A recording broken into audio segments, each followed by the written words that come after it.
Salut, bienvenue à tous dans un nouveau rendez-vous d'actualité. Grégory Le Marchal, le jeune prodige de la chanson française, ne quittait à l'aube de ses 24 ans. Il savait très bien que ses admirateurs de la première heure l'attendaient avec impatience pour un deuxième opus.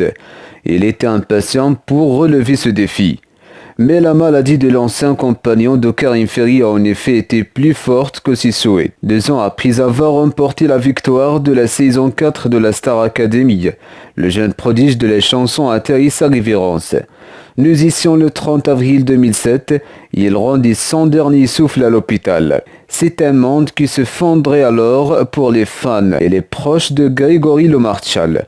On revient avec vous sur les derniers mots du chanteur, des phrases qui témoignent de la volonté, du courage et de la force de Grégory Le Marchal. Les parents de celui que le public appelle le petit prince à la voix d'ange ont appris très tôt que leur fils était atteint de la mucoviscidose. Ce fut brutal, comme il l'expliquait dans les colonnes de Paris Match. Quelques années en arrière, brutal car ils apprenaient en même temps que l'espérance de vie des personnes atteintes de la mucoviscidose ne dépassait pas en moyenne les 15 ans. Grégory Le Marchal a très tôt appris que sa maladie ne lui permettrait pas de vivre comme tout le monde. En effet, la mucoviscidose touche principalement les organes liés au souffle et à la respiration. Pourtant, Grégory Le Marchal parvenait à chanter comme personne. D'ailleurs, il avait cette capacité à oublier qu'il était malade quand il se produisait sur scène.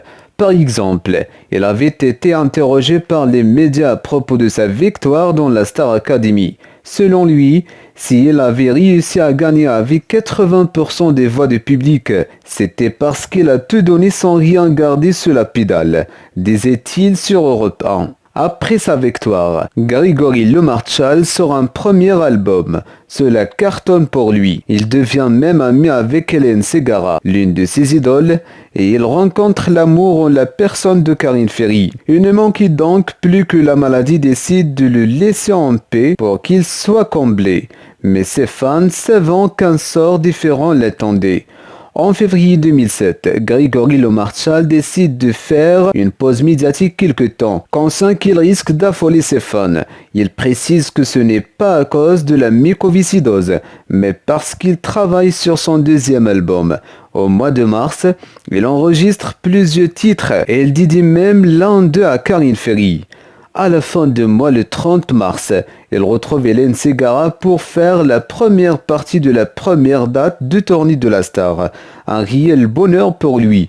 Mais après cette date, son état de santé se dégrade à toute vitesse. Le 2 avril, Grégory Le Marchal est hospitalisé en urgence. Il doit à présent espérer une greffe des poumons pour s'en sortir. Le chanteur et son entourage sont confiants et imaginent que la sortie de l'hôpital prendra place dans quelques semaines. Malheureusement, la greffe n'arrive pas. La santé de Grégory Le Marchal devient critique. Il est placé en coma artificiel pour soulager ses douleurs. Grégory Le Marchal décédé ainsi le 30 avril. Ces derniers mots à sa mère montraient qu'il était prêt à tout donner pour s'en sortir. « Maman, si cette nuit le greffon arrive, j'y vais en courant. » C'est la fin de ce rendez-vous. N'oubliez pas de réagir sur la section de commentaires et d'activer la cloche de notification. Merci et à très bientôt.